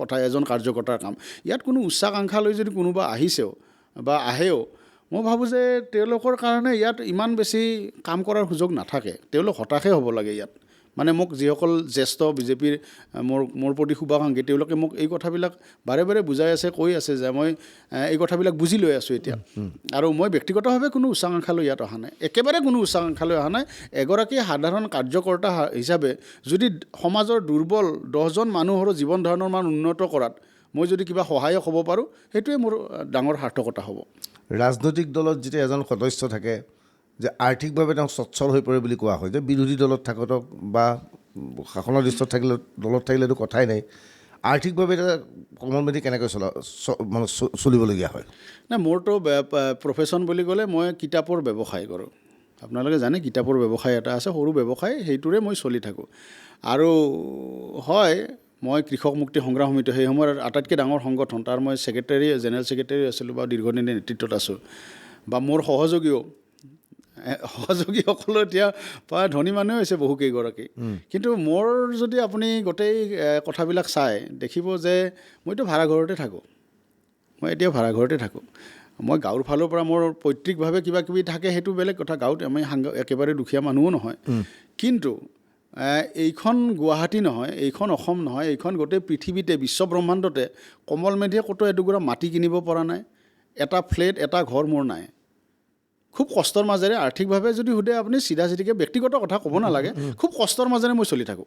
কিন্তু আপোনাৰ লগৰে অখিল গগৈ বিধায়ক হোৱাৰ লগতে এখন ৰিজৰ্টৰ মালিক হ'ল। সেই ৰিজৰ্টৰ কিবা কাহিনী আপুনি জানে? এইবিলাক কেতিয়াবা আপোনাৰ লগত বহিম, সময় লাগিব অলপ কিছুমান কথা ক'বলৈ। কথাটো বহুতেই আছে। কেনেকুৱা? মই নাই মানে বহুত বেছি বিৰোধিতা কৰি মই কথা ক'ব খোজা নাই, কিন্তু কিছুমান কথা দুখ লাগে। মই এটা কথা অসমবাসী ৰাইজে নাজানে, অখিল গগৈ ডাঙৰীয়াই মানে আমিও ভাবিছিলোঁ যে এটা সময়ত তেওঁৰ কোনো কথাৰ প্ৰতি লোভ নাই। এবাৰ তেখেতে এটা ডাঙৰ কাহিনী কৰিলে, মানে যিটো আপোনালোকে সংবাদ মাধ্যমে তেখেতক একদম বিৰাট মহত্ব দি প্ৰচাৰ কৰিছিলে। আজি কেইবছৰমান আগৰ কথা, কৃষক মুক্তিত আমি থাকোঁতে তেতিয়া তেখেতৰ গাঁৱৰ ঘৰটো পৈতৃক সম্পত্তিৰ সূত্ৰে তেওঁ যিটো গাঁৱৰ ঘৰ পাইছিলে, গাঁৱৰ ঘৰটো তেখেতে কৃষক মুক্তিক দান দিছোঁ বুলি লিখি দিলে কৃষক মুক্তিক সংগঠনক। বহুত তেখেতক মহত্ব দি বাতৰি প্ৰচাৰ হ'ল তেতিয়া। এতিয়া আপুনি খবৰ ল'বচোন, তেখেতৰ চেলেঙৰ লুকুৰাখন গাঁৱৰ ঘৰটো কাৰ নামত আছে? খুব সম্ভৱ তেখেতৰ পত্নীৰ নামত আছে। ঘৰটো কৃষক মুক্তি দান নিদিলে নেকি? দান দিছিলে, চবে মহত্ব প্ৰদান কৰিলে। কিন্তু এতিয়া সেই দান দিয়া ঘৰটো কাৰ নামত আছে খবৰ ল'বচোন। মই এটা মাত্ৰ উদাহৰণ দিছোঁ, মোৰ ক'বলৈ বহুত কথা আছে, কিন্তু মই সাধাৰণ মানুহ। মই এতিয়া বিজেপি দলৰ এজন সাধাৰণ সদস্য, আৰু অখিল গগৈ ডাঙৰীয়া এটা দলৰ সভাপতি, এগৰাকী সন্মানীয় বিধায়ক। গতিকে তেখেতৰ বহুত ওপৰত আছে তেখেত। মই এজন সাধাৰণ মানুহ, গতিকে মই যদি কিছুমান কথা কওঁ হয়তো মানুহে বিশ্বাস নকৰিব, কিন্তু মই কওঁ বা নকওঁ এদিনতো কথাবিলাক ওলাব, মানুহে জানিব, সঁচা কথাটো প্ৰতিষ্ঠা হ'ব। আৰু সকলো ধৰ্মই এটা কথাই কয় যে এদিন সত্যটো প্ৰতিষ্ঠা হ'ব। আজি যে মোক মানুহে সমালোচনা কৰিছে, তাৰ সমালোচনাৰ তাৰ ভিত্তিটো কি, এই গোটেই কথাবিলাক মই আচলতে কি 1 নম্বৰী মানুহ নে 2 নম্বৰী মানুহ, এই গোটেই কথাবিলাক এদিনতো সময়ত প্ৰতিষ্ঠা হ'ব। তেনেকৈ মোৰ প্ৰাক্তন সতীৰ্থ, এতিয়াৰ সতীৰ্থ, তেওঁলোকৰো কথাবিলাক এদিন সময়ত সত্যটো প্ৰতিষ্ঠা হ'ব, আৰু এইটো কথাত মই বিশ্বাস কৰোঁ। কমল মেধি অলপ আগতেই কৈছে যে কংগ্ৰেছত থকা অৱস্থাত ৰিপুণ বৰাই প্ৰস্তাৱ দিছিল যে আপুনি বৰপেটাৰ পৰা খেলিব লাগে, যে কমল মেধিৰ মুছলমানৰ মাজতো প্ৰভাৱ আছে। কিন্তু এতিয়া বিজেপি এনে এটা দললৈ আহিলে য'ত হিমন্ত বিশ্বই কৈছে যে 36% ভোট মই বিৰোধীক দি দিছোঁ, অথচ মুছলমান লোক হিমন্ত বিশ্ব শৰ্মাৰ নালাগে। এতিয়া সেই মুছলমানৰ মাজত আপোনাৰ সেই জনপ্ৰিয়তা হ্ৰাস নাপাবনে? নহয়, তাৰমানে আমি যেতিয়া কৃষক মুক্তি সংগ্ৰাম সমিতি কৰিছিলোঁ তেতিয়া মূলতঃ নামনি অসমখিনিৰ যি আন্দোলন মই প্ৰত্যক্ষভাৱে পৰিচালনা কৰিছিলোঁ। আৰু নামনি অসম বুলি ক'লে আমাৰ পাঠশালাখন পাৰ হৈ যাওক, আৰু তাৰ সিপাৰে বৰপেটাখন পাৰ হৈ যোৱাৰ তাৰ পিছৰ পৰাতো আপুনি মাইনৰিটি মানুহ। গতিকে এই মাইনৰিটি মানুহখিনিৰ লগত মই দীৰ্ঘদিন কাম কৰিছোঁ মিয়া মুছলমানৰ মাজত। তেওঁলোকৰ যিবিলাক দীৰ্ঘদিনীয়া সমস্যা, যিবিলাক কোনো কংগ্ৰেছ, UDF বা UMF কোনেও সেই সমস্যাবিলাক সমাধান নকৰিলে, সেই সমস্যাবিলাক সমাধানৰ কাৰণে আমি আন্দোলন, বহুত ডাঙৰ ডাঙৰ আন্দোলন কৰিছোঁ, আৰু বেছিভাগ মিয়া মুছলমানৰ সেই আন্দোলনৰ মই নেতৃত্ব লৈছিলোঁ। সেইকাৰণে তেতিয়া বহুতে বিভিন্ন ধৰণৰ সমালোচনা কৰিছে যে এই মিয়াৰ পৃষ্ঠপোষক, মিয়াৰ অমুক, এনেকুৱা ধৰণৰ। কিন্তু নহয়, মিয়া মুছলমান মানুহখিনিও বহুত কষ্টত আছে, তেওঁলোকৰ বহুত সমস্যা। সেই সমস্যাবিলাক সমাধান কৰাৰ কাৰণে কৃষক মুক্তি সংগ্ৰাম সমিতিয়ে তেতিয়া কিছুমান পদক্ষেপ লৈছিলে, তাৰ মূল নেতৃত্ব মই দিছিলোঁ। আনকি আমি চৰ চাপৰি পদযাত্ৰা কৰিছিলোঁ। চৰ চাপৰি মানে আমাৰ মানুহে, বাহিৰৰ পৰা যোৱা মানুহে এই মন্দিয়া, কয়াকুছি, কলগাছিয়া এইবিলাকে চৰ বুলি ভাবে। সেইবিলাক মিয়া মুছলমান অধ্যুষিত এলেকা, কিন্তু চৰ মানে নদীৰ মাজৰ যিবিলাক ভূখণ্ড, আচল চৰ, য'ত আপুনি 3 ঘণ্টা 4 ঘণ্টা 5 ঘণ্টা নাৱেৰে গ'লে সেই চৰটো পায়, সেই এলেকাবিলাকতো আমি গৈ কৃষক মুক্তিয়ে পদযাত্ৰা কৰিছোঁ। তাৰ মানুহখিনিৰ লগত একেলগে আছোঁ আমি তাত। গতিকে মিয়া মুছলমানৰ জনজীৱনটো আটাইতকৈ ভালকৈ মই বুজি পাওঁ বুলি মই ভাবোঁ। আনকি এবাৰ ৰফিকুল ইছলাম, UDFৰ MLA, তেখেতে এটা ষ্টুডিঅ'তে কৈছে যে মই মিয়াৰ লিডাৰ, কিন্তু মুছলমান সমাজৰ জনজীৱন মোতকৈ কমল মেধিয়ে বেছি ভালকৈ জানে। হয়, আমি চৰ চাপৰি অঞ্চলবিলাক ঘূৰিছোঁ, পদযাত্ৰা কৰিছোঁ, গোটেই চৰ অঞ্চলবিলাক ঘূৰিছোঁ। সেইকাৰণে তেওঁলোকৰ লগৰ সমস্যাবিলাকৰ লগত মই জড়িত হৈ আছিলোঁ। কিন্তু আকৌ মোৰ এলেকাটো সেইটো নহয়, মোৰ ঘৰ বজালীত।